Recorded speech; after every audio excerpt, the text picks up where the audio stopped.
Your bountiful black stage. Your bountiful black stage invests in the success of your community and culture. Black theaters have produced prolific black artists and thought leaders who have been a significant force fighting for black liberation and self-definition. They used the theater to get their messages for authentic equity and true inclusion out to the people. Stage as a platform for story and more. Before film and television became the dominant forms of entertainment, the stage was both the literal and figurative platform from which America told its stories and myths about America. But beyond that, the black stage produced influential cultural icons, groundbreaking stories such as Shuffle Along, A Raisin in the Sun, and for colored girls who have considered suicide when the rainbow is enough. Actors who took their responsibility as role models seriously, such as Paul Robeson, Sidney Poitier, Ruby Dee, Ozzie Davis, Viola Davis, Samuel L. Jackson, Angela Bassett, and Chadwick Boseman. Writers who came forward when we needed someone to speak for us. Lorraine Hansberry, Ed Bullins, Ntozake Shange, and Charles Fuller. The playwright August Wilson described black theater tradition as an art that feeds the spirit and celebrates the life of black America by designing its strategies for survival and prosperity. However, having and sustaining a stage of our own would be harder than it sounds. The first known black theater in the U.S., the African Grove Theater, was founded in New York City 200 years ago in 1821, 44 years before the end of slavery. It was highly successful in nurturing talent. They produced the first known black authored play and sustained themselves through a local support for 3 years before being mysteriously burnt down after chronic racist harassment. This marked the first loss of a successful stage that could have been a long-standing community institution. This began a 200-year quest for institution building of an artistic home for the black story. Almost 100 years later, in 1926, W.E.B. Du Bois called for the establishment of Little Negro theaters, based on 4 fundamental principles which said that the plays of a real Negro theater must be, number 1, about us. The plays must have plots that reveal real Negro life as it is. Number 2, by us. The plays must be written by Negro authors who understand from birth and continual association just what it means to be a Negro today. Number 3, for us. The theaters must cater primarily to Negro audiences and be supported and sustained by their entertainment and approval. Number 4, near us. The theater must be in a Negro neighborhood near the mass of ordinary Negro people.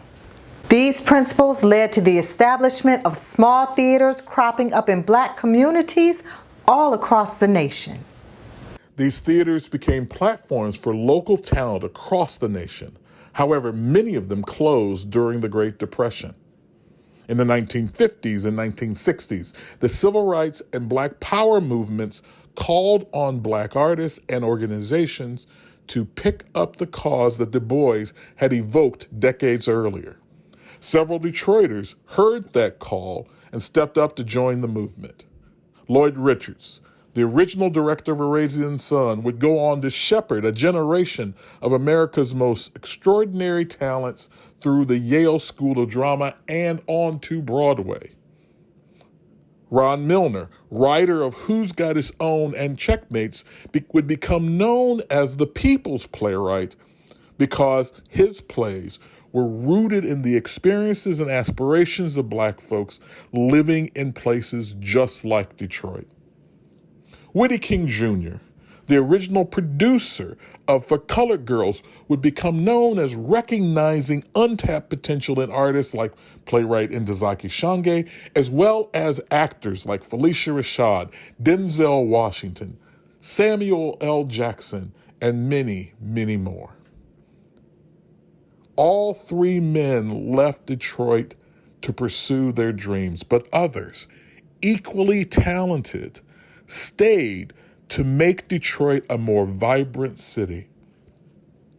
Council Cargill, actor extraordinaire, who brought every challenging role he tackled to life with an unmatched skill honed by working on stages throughout the state.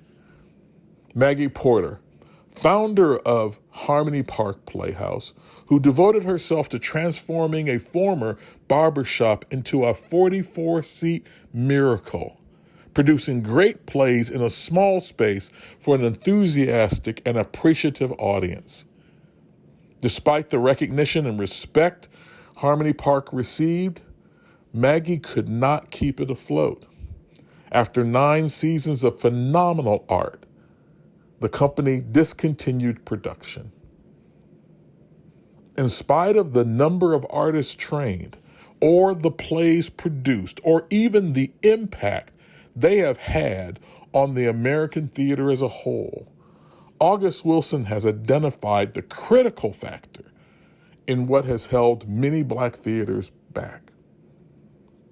He said, "If you do not know, I will tell you. Black theater in America is alive. It is vibrant. It is vital. It just isn't funded." Detroit's next stage should reflect Detroit. Once again, we are at a time when Black creatives are adding their voices to those calling for equality and racial justice. Detroit, with its population 82% African American, must have thriving cultural institutions that represent the aspirations and opinions of that community.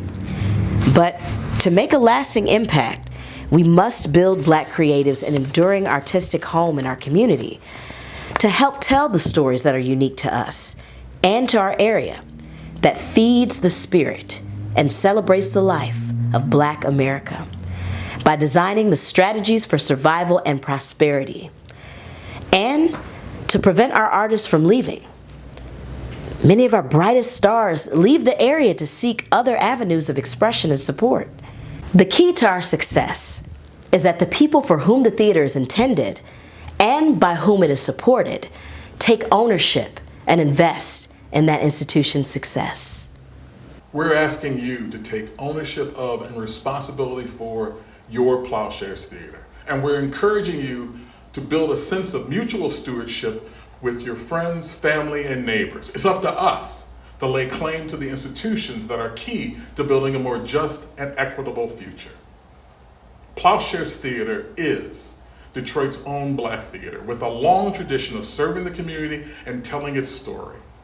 We seek to build a home, a building in which we can nurture and protect the storytelling talents that are a staple of our community. Please donate to Plowshares Theater Company's Harambee All Pulled Together campaign. If you see the benefit in nurturing responsible storytellers with whom you can entrust both our legacy and our future, if you want talent to stay here and help build Detroit's world-class arts community, please donate to our fund by clicking on the Harambee link at the Plowshares website. Thank you.